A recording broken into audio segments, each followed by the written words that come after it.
So this is a continuation of the fourth video. I wanted to do the second video on race today, and really a combination of race and trans and your gender identity and gender expression. I had really had quite a rough last several weeks, just with coming to the realization that I'm a black man in America now. As a black woman previously, I definitely knew that I was black, but I never felt directly oppressed or never felt like my race was hindering me from anything.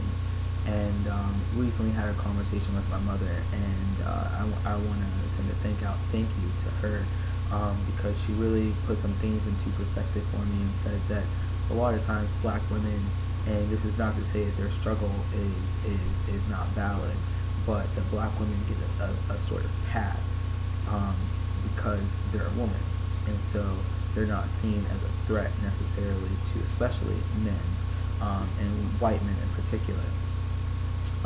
Where I work right now, and I'm not going to disclose that, but where I work right now, I am the only black man in the whole building, in my section of the building at least.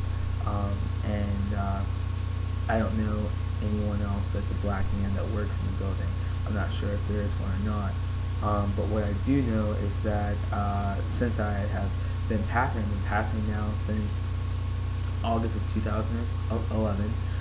It's been about 6 months, and now that it's actually where I mean, passing completely 100%, there hasn't been a doubt or anything like that.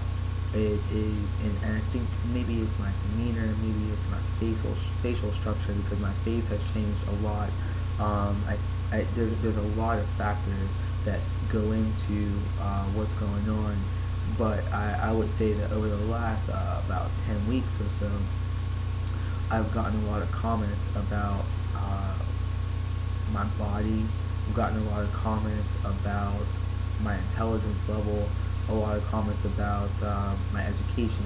I've gotten a lot of comments about the money that I have, or the money that people think I grew up with, or so it's been quite a struggle. And so I'm going to try to keep this video to 10 minutes. I'm trying to keep every video to about 10 minutes. So if I go over a minute or go under a minute, that's fine. So I have about 7.5 minutes left right now.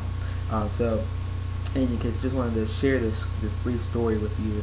I had a coworker, white female, and she and I were engaging in a conversation where she asked me about my education level, and I did tell her that I was in graduate school. And so just to give you a little bit of her reaction, she said, you know, what are you going to school for? This is your associate's degree, right? Said, no. You know, I was kind of confused. I didn't know why she assumed it was an associate's degree. I said, no. And I kind of corrected myself, because I felt myself get defensive. I said, you know, not that there's anything wrong with an associate's degree, but I'm getting my master's degree right now. I never went to school for an associate's degree. And she looked at me and she said, really? I said, yeah. You know. So then she goes on to say, well, what are you getting your master's in? I said, public administration. Really? Yeah. So goes on, she says, well, that's a really hard program, you know, it's a really hard degree. And she kind of sat there, and I guess mulled that over for a few seconds. And then she looked at me and she said, well, what do you want to do with that? I said, well, I just applied to doctorate school, and I'm thinking about getting my doctorate. You know, I applied to school, and I hope they give me enough money to go. Really? So the reallys got deeper and deeper as the conversation went on, and I was really perplexed. I've never had someone be confused or think there was something I guess unusual about me going to school before. And so I said, yeah, you know, that's what I want to do. I really want to teach courses, and I'm really looking forward to opening my nonprofit. And I was actually kind of excited to talk to somebody about it. Probably didn't choose the best person to talk to about it, but I was, you know, So in any case, at the end of the conversation, which was shortly after the Reallys, she looked at me when we stood up and she put her hand on my shoulder and she said, "No offense, but I didn't know black men did things like that." And I laugh out of nervousness right now because in that situation, I was very nervous. I didn't know how to react. It was the first time that someone had been so blatantly obvious with me, or not even blatantly obvious, excuse me, so blatant and just so frank, so straightforward about their beliefs about a black man. And I thought it was kind of strange because here you are talking to a black man and you would say that. And so I was kind of like, tilted my head and looked at her really confused. And I said, well, so a lot of educated black men.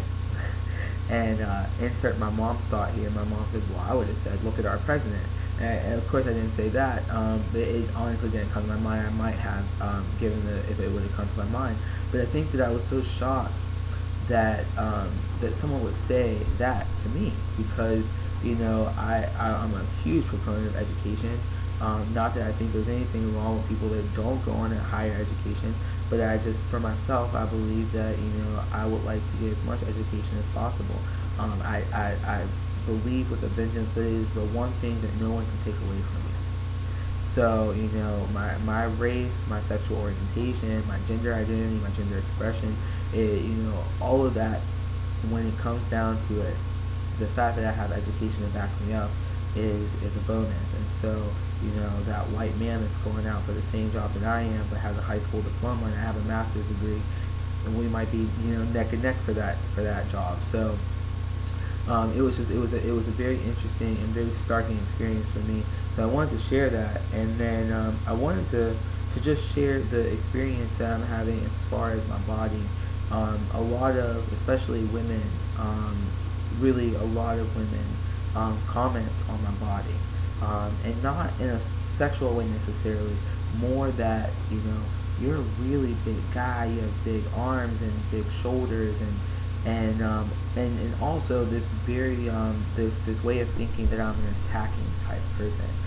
Evelyn and I went to New Year's dinner together, and there was a mother with two of her sons, and they had a few friends there, and they were being teenage boys. They're joking, they're laughing. They were really embarrassed by her because she was talking to us so much. And we were at the hibachi grill, so we all sat together around the grill. And so they're cutting up, and she looked and she said, "If you don't quit it, I'm gonna have this big black guy kick your ass," or something like that. And I was just kind of taken aback. I may be adding more to it now, but it was just, I was really taken aback because I never had somebody comment on my body in that way. When I was a woman, my shoulders were pretty broad already, and I was pretty, it's about the same dimensions. My muscle definition has definitely changed, that's for sure. But it was just very, I thought it was just a very blatant thing. And then also to add that I would kick their ass. I couldn't, I was just really, again, shocked. And I think in a way I'm still in this state of shock where I'm constantly being talked about with my body and how I can carry a lot of things. So even at work, constantly when there's things to be moved, I notice that I'm the one being asked to move them. There could be other guys standing there, but it's constantly me being asked. Another thing I really wanted to talk about was the experience that I have of shrinking. And just to explain that a little bit, walking down the street, I noticed that when there are people, white people, especially white women, walking on the street and they look at me a certain way, or I've had people cross the street because they're afraid of the black guy coming down the street, or just the way that I feel, that they have fear. I feel myself like literally closing my body up and getting tighter, and just trying to shrink away, because I don't want people to fear me. So these are all things that I really, really want to talk about in the book that I talked about in the first video. The first video I did talk about the book that I'm writing, So just quickly again to plug that in, in the next several months, the deadline is going to be May 31st for all written submissions, of essay submissions for the book. It's going to be a collection of essays, anthology, if you will, of the Black trans identified experience. I don't just want this to be Black trans men, because Black trans women go through a lot themselves. I really think that I don't want to talk too much about the Black trans man experience, because then you won't have a reason to buy the book, right? But I just wanted to put out that, there's something about transitioning to be a Black man that is a very interesting thing to see how you are viewed in society. And for me, it's been a complete culture shock. And speaking to my mother, and I'm talking to my mom a lot, because I just spoke to her about a week ago about this, and I told her that before I decided to transition, before I started passing, all of the time, I did not understand what it truly meant to be Black. And maybe it was just that I didn't understand what it truly meant to be a Black man.